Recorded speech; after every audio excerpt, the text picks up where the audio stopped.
अस्सलामुअलैकुम। आज हम एक ऐसे रूहानी और तारीखी सफर पे चलते हैं जहां हम हिंदुस्तान के उन सूफी औलिया की जिंदगियों को समझेंगे जिन्होंने मोहब्बत और खिदमत के पैगाम से लाखों दिलों को मुनव्वर किया। ये एक ऐसा सवाल है जो आज हम में से हर कोई कभी न कभी खुद से जरूर पूछता है, और इसी सुकून की तलाश में अक्सर निगाहें उन रूहानी रहनुमाओं की तरफ उठती हैं जिन्होंने अपनी जिंदगियां इसी सुकून को पाने और फिर उसे दूसरों में बांटने के लिए वक्फ कर दी। तो तसव्वुफ आखिर है क्या? बहुत आसान लफ्जों में यूं समझें कि ये दिल को पाक साफ करने और अल्लाह से मोहब्बत का एक गहरा रिश्ता जोड़ने का रास्ता है, और यही वो बुनियाद है जिस पर हिंदुस्तान के अजीम सूफी बुजुर्गों की तमाम तालीमात कायम हैं। और जब हिंदुस्तान में तसव्वुफ की बात होती है तो उसकी सबसे गहरी जड़ें चिश्ती सिलसिले से मिलती हैं। तो आइए अपना सफर उन्हीं अजीम हस्तियों से शुरू करते हैं जिन्होंने बरे सगीर के सबसे बासर सूफी सिलसिले की बुनियाद रखी। ख्वाजा मोइनुद्दीन चिश्ती, जिन्हें मोहब्बत से सुल्तानुल हिंद और गरीब नवाज भी कहा जाता है, उन्होंने ही हिंदुस्तान में तसव्वुफ का वो पौधा लगाया जो आज एक तनावर दरख्त बन चुका है। उनका पैगाम बहुत सीधा और साफ था, तमाम इंसानों से मोहब्बत करो और हर ज़रूरतमंद की खिदमत करो। एक ऐसा पैगाम जो 8 सदियां गुजरने के बावजूद आज भी अजमेर में उनकी दरगाह पर गूंजता है। फिर आते हैं हज़रत निज़ामुद्दीन औलिया, जिन्होंने मौसीकी यानी कव्वाली को अल्लाह तक पहुंचने का एक बहुत ही ताकतवर जरिया बनाया।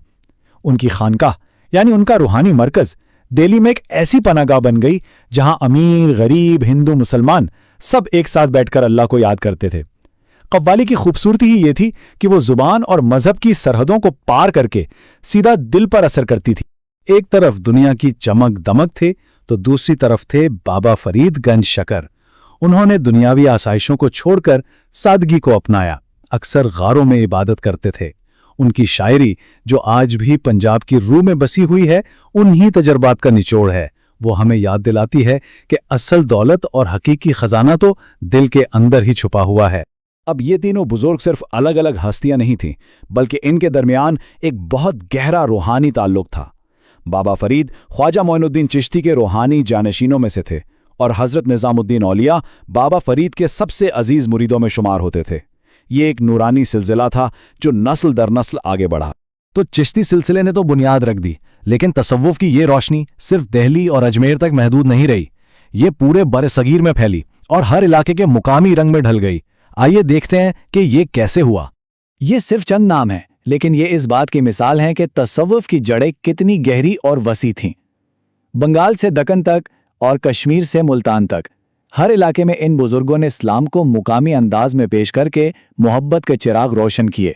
जैसे बहाउद्दीन ज़करिया ने मुल्तान को इल्म का मरकज़ बनाया, तो शाह जलाल ने बंगाल में इस्लाम की रोशनी फैलाई।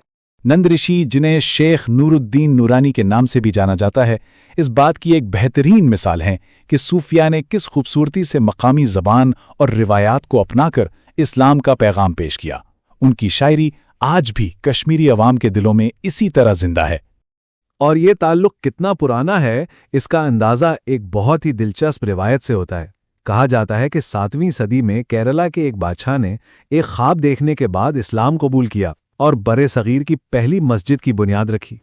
ये कहानी हिंदुस्तान में रूहानियत की कदीम और गहरी जड़ों की तरफ इशारा करती है।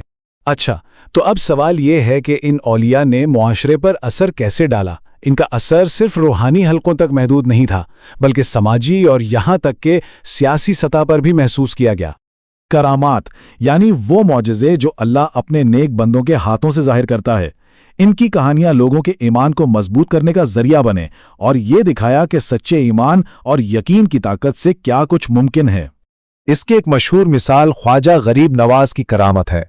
कहते हैं कि जब अजमेर शदीद कहत की लपेट में था तो आपने अल्लाह से दुआ के लिए हाथ उठाए और फौरन ही आसमान से मूसलाधार बारिश बरसने लगी। ये वाकया उनके रूहानी मर्तबे की एक खुली दलील बन गया। जैसा कि हमने पहले भी जिक्र किया, तसव्वुफ में मौसीकी और शायरी को महज तफरी नहीं समझा जाता, बल्कि ये रूह की ग़िज़ा है। ये एक ऐसा जरिया है जिससे इंसान दुनिया की फिक्रों से आज़ाद होकर अल्लाह की याद में गुम हो जाता है। और देखें, इन औलिया का असर डालने का अंदाज भी कितना मुख्तलिफ था। एक तरफ बाबा फरीद जैसे बुजुर्ग थे जिन्होंने दुनिया से दूरी इख्तियार की और अपनी शायरी और तकवा से लोगों को मुतासर किया, तो दूसरी तरफ सलीम चिश्ती जैसे बुजुर्ग थे जिन्होंने शहनशाह अकबर जैसे बादशाहों को रूहानी रहनुमाई फराहम की और जिनकी दुआ से अकबर को औलाद की नेमत नसीब हुई। तो इस सारी गुफ्तगू का निचोड़ क्या है? ان عظیم ہستیوں کی زندگیوں سے آج کے دور میں کیا سبق حاصل کیا جا سکتا ہے؟ آئیے ان کی تعلیمات کے خلاصے پر ایک نظر ڈالتے ہیں۔ اگر ان کی پوری زندگی کی تعلیمات کو چند نکات میں سمیٹنا ہو تو وہ یہ ہوں گے: سب سے محبت کرو، بھلا تفریق انسانیت کی خدمت کرو، اپنے دل کو صاف رکھو، اپنے ایمان کو مضبوط بناؤ اور اس راستے پر رہنمائی کے لیے کسی مرشد کا ہاتھ تھام لو۔ اور یہ میراث صرف تاریخ کی کتابوں میں قید نہیں ہے، یہ آج بھی زندہ ہے۔ لاکھوں لوگ ان کی درگاہوں پر جاتے ہیں، قوالی کی روح پرور آواز سنتے ہیں اور ان کی شاعری سے اپنے دلوں کو سکون پہنچاتے ہیں۔ یہ ایک زندہ اور دھڑکتی ہوئی روایت ہے۔ اور آخر میں یہ سوال ہم سب کے لیے ہے کہ ان صوفیاء نے محبت، خدمت اور باطنی طاقت کا جو راستہ دکھایا، آج کے اس تیز رفتار دنیا میں وہ ہمارے لیے کیا معنی رکھتا ہے، اور ہم ان تعلیمات کو اپنی زندگیوں میں کیسے شامل کر سکتے ہیں؟